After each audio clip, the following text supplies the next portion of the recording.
Hey trappers, I'm coming to you today with a pretty exciting announcement for me.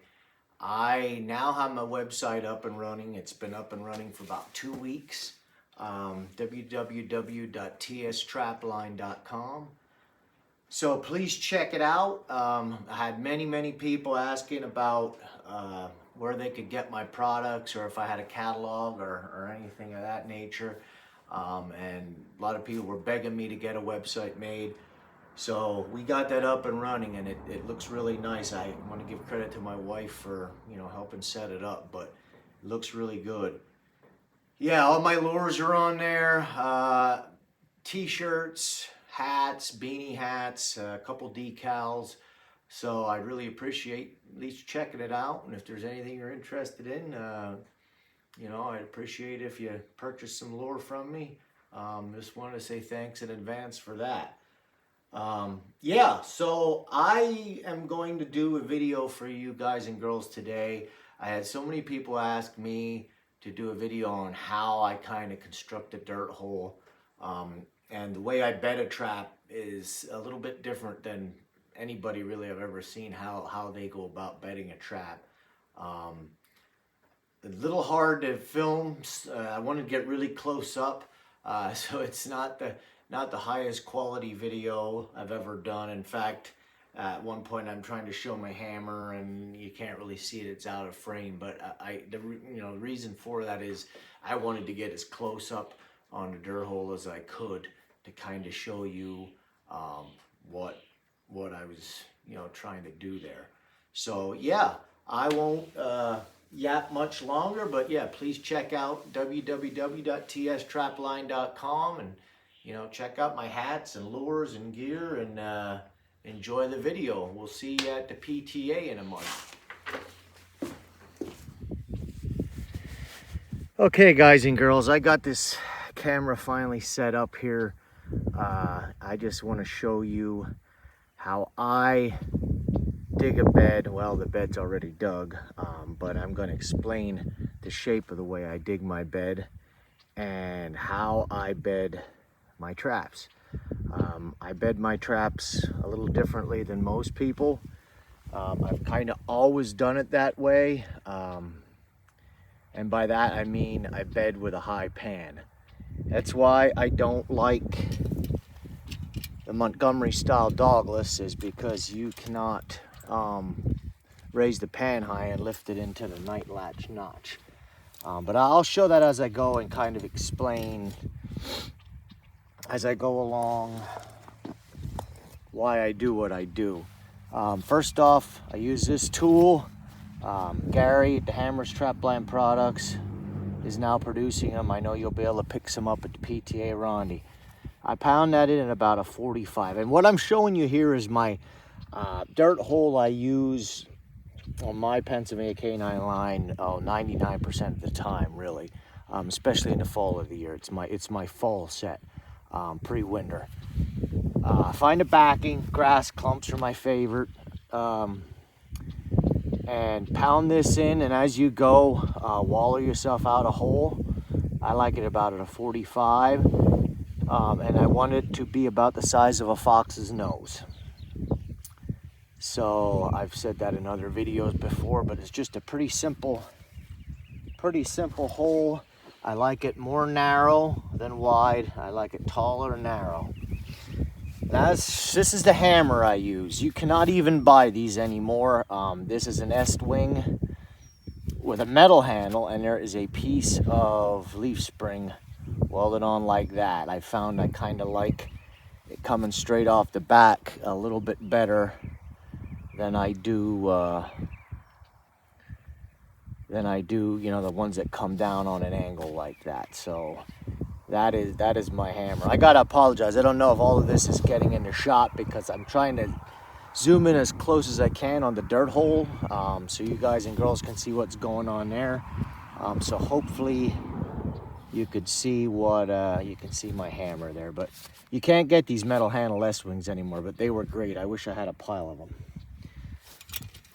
All right, as far as digging my bed, I leave a lip between the hole and the bed. That lip is very important for a couple reasons. First off, when an animal comes to start digging, smells the hole, doesn't get caught maybe right away, and starts scratching and digging, if he's digging, his paw will not rake your trap out of the bed. The other thing is, I think it helps keep your hole more intact. At remakes, you don't get the lure odors in your bed, all over your bed, as easily as you would if the hole, you know, gradually extended right into the bed. But really, most importantly, it really aids in my bedding. This lip is an integral part of the way I bed a trap, and I'll show you that as I go. I always stake my stake in the bottom left corner right here, and my dog is usually at 2 to 3 o'clock, or I'm sorry, about 1 to 2 o'clock. So every set the trap goes in the same way, and I'll show you why that is. Trap's just a dupe 1 3/4, and all my stuff's night latched. It's night latched for a reason. Years and years ago, I saw Phil Brown do a demo on, you know, fox demo, and he bedded a trap. And I'll show that here, what I learned kind of from him. But you know, he worked hard his whole life. He pours concrete, a physical guy. I don't have that hard of a job, so I always tried to make this trap bedding process easier and easier for myself. And you know, that's one thing too. If you pay attention to what I'm going to show you here, people just starting out. There's a lot of ladies getting into trapping right now. This may help them out with their trap bedding, and you know, just may help them out in general, help them catch a few more animals, eliminate some of the problems that, you know, you deal with when you're first starting out. But if anybody ever remembered, like I said earlier, I always bed on a high pan. The trap is night latched, and I bed with the pan up high like so. Now, everybody's heard, well, not everybody, but if you have heard of the Mittling's Trap Bedder, it was a product that was out quite a few years ago, and it was just a flat piece of metal that slid under the pan, and it allowed you to bed your trap without fear of it going off. Well, since I bedded on a high pan, and you know, just over some time come up with this method, I actually use my hand, my left hand, as my Mittling's Trap Bedder. So like I said, every trap that goes in the ground, my stake goes there. My levers are going to go like that. My dog's going to go about there. So everyone's exactly the same. And it just ergonomically works to where my left hand is going to be working when I'm at the dirt hole. So I simply just push that trap into that lip, and then I'll bring my all my swivels are attached in the chain at a point where the loose jaw will sit on them nicely. Sometimes you have to flip it on its side, and I'm not going to stake my trap, but my stake would be right there. Now, you didn't see a whole lot of effort there, but that trap is pretty rock solid. Now, if it's not rock solid, this is the thing I learned from Phil. Phil talked about using his fingers and squeezing dirt under the levers and at the dog, and that works great. But my fingers would get sore after a while because I'm not as tough as Phil, so I learned to do it with my hammer. Just hammer dirt on either side of the lever like that, at the dog and at that lever. This trap's pretty rock solid without doing that. And like I said, using your hand to push it into that lip really makes the trap solid. And it's just one of those things. Once you get the hang of it and the feel of it, it becomes really, really easy to do. And a lot of traps, I don't have to do any packing, anything else to bed it. I can almost just push it into that lip. The other thing is, I kind of feel gravity is on your side too, because if your trap's totally flat, it can rock in any direction. This way, if an animal comes in and steps on it, he's not only pushing straight down, he's pushing forward into that lip. on that angle.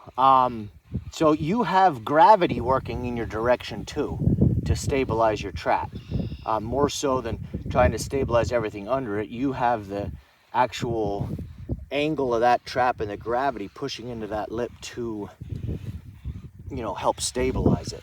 I have other videos on here. I always bed my traps on a little bit of an angle for that very reason. I don't know if it's showing up real well in the video here, but you know, that's a very standard setup for me. And I do not care about that lip being that high. That's going to be very obvious. It's going to look kind of like a kindergartner made the set. It's not going to look natural at all. But I found I have less misses with this type of set than anything I've ever tried. And, you know, I kind of equate it to the fox comes in and he has that perfect hole to line up his nose. And it almost reminds me of those dog dishes. They say dogs digest food better with a higher dog dish. Well, that's kind of like a little bit of a raised dirt hole. And that angled trap helps to stabilize it in that lip. And also, I feel it helps with the commitment. It's kind of like a step down sort of deal, you know, like the Leggett's taught for many, many years. But the trap is on an angle. And then once it's bedded and you saw easy, and that sucker's in there, I just use my thumb and forefinger, hold the power jaw and the loose jaw, and the other hand, my thumb and forefinger. Do it that way, you have a lot more control. I know Ken Obermeyer showed when setting his KO traps to use your thumb and forefinger to bring it down the nice latch notch, and he's absolutely right. You have more control like that. So use your thumb and forefinger to kind of just hold the trap open in case it would go off. Bring it down to the light night latch notch, and you're good. You're ready to go. I figure I might as well show this too while I'm at it. Early season and late season, I use peat moss. I don't use a whole heck of a lot of peat moss, and the peat moss has a couple benefits.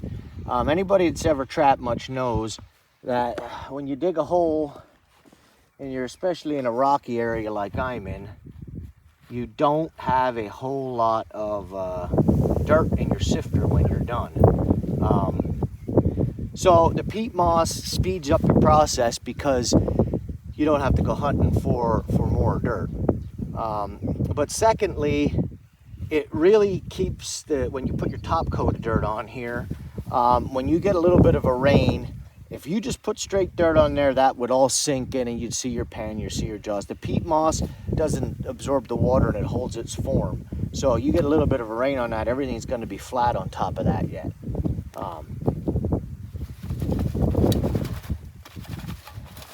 Sift your dirt over top, and a lot of times I'll just rough up the area around it with what's ever left in the sifter. You can still see that lip there. Most of my sets are going to get one of my call lures, ring burner, body count down the hole, and urine on the backing. I used to use urine just on the one set of a double set. I started using urine more because I just feel that's the sets with the urine is what's making the catches. And you know, you can use gland lure. I use my gland lures a lot of times down the hole at a dirt hole. Everything pretty much goes down the hole and the urine goes right there. Speaking of like ring burner and body count, a lot of times when I make a double set, my ring burner is a little bit stronger, louder smelling, so I'll use that in the upwind set. The body count's a little more mild, and I'll use that on the downwind set. You know, so the ring burner kind of helps bring an animal in that may not have smelled the body count right away. But I mean, animals have amazing noses. I don't know if it really makes a huge difference. They can smell some really super mild lures, and you know, the longer I trap, I really got a lot more faith in I still like some loud lures, but I got a lot more faith in the milder lures. You know, when you know your own location, it really doesn't take a whole lot. But that's my standard canine set. It's a deadly fox set with a pattern like that. If I'm working an area that I know there's coyotes in, I will work to kind of blend that in with duff and grass. But for red fox, that fresh dirt, I think it's just a huge attractor. And you're going to catch a lot of coyotes with a set like that too. But yeah, so I just, the PTA convention's coming up here, in about 1 month. And at least when I'm making this video, 1 month. I'm not sure when I'm going to post it. But I had so many people ask me, they wanted to see me make a set or kind of explain the dirt hole I use. And you know, that's basically the gist of it. What you know, I'll just go through real quick. My hole's at a 45. It's tall and narrow and about the size of a fox's nose. The hole is my guide. The lip is a very important component of my dirt hole. And the trap is bedded on an angle, and I bed with a high pan. Use my left hand under the pan to just mash it in. When I was up at the New York Elite School last year, Dave Liebig saw me demo this set, and he called it the 4-finger death punch. So yeah, it's worked really well for me. And if you have trouble bedding traps, or especially if you're just starting out and have some trouble with it, you know, give this a try. It's definitely really effective for me. So thanks for watching.